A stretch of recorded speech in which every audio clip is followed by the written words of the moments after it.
3150 கோடியை சுமந்து கொண்டு தமிழகத்தில் கடைவிரிக்கும் இந்த சூயஸ் நமக்கு 24 மணி நேரமும் நீர் கொடுத்து சேவை செய்வதற்காகத்தான் வந்திருக்கிறான் என்று நீங்கள் நினைத்துக் கொண்டிருக்கீங்க. இந்த சட்டத்தை கொண்டு வந்த ஆள் யார் தெரியுமா? அம்மையார் ஜெயலலிதா. கொண்டு வந்த பெருமன் யார் தெரியுமா? நம்ம ஐயா வேலுமணி. சிறந்த திட்டம். நாங்க அது திட்டமா என்னன்னு நீங்க கொஞ்சம் பாருங்க. நிச்சயம் உங்கள் பைகளில் பணங்களை நிறைத்து வைத்துக் கொள்ளுங்கள். ஏனெனில் இனி நீங்கள் கழிவறைக்கு சென்று கழுவும் நீருக்கும் காசு கொடுக்க வேண்டும்.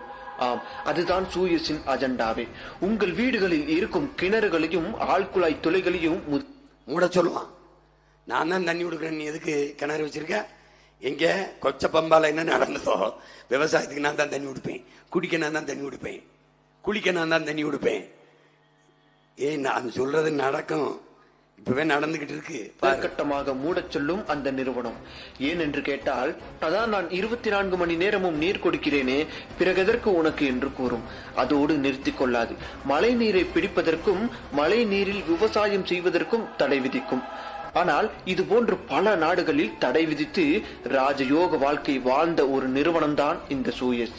அதிலிருந்து மீனை பிடிப்பதற்கு கூட எவனுக்கும் அனுமதி கிடைக்காது.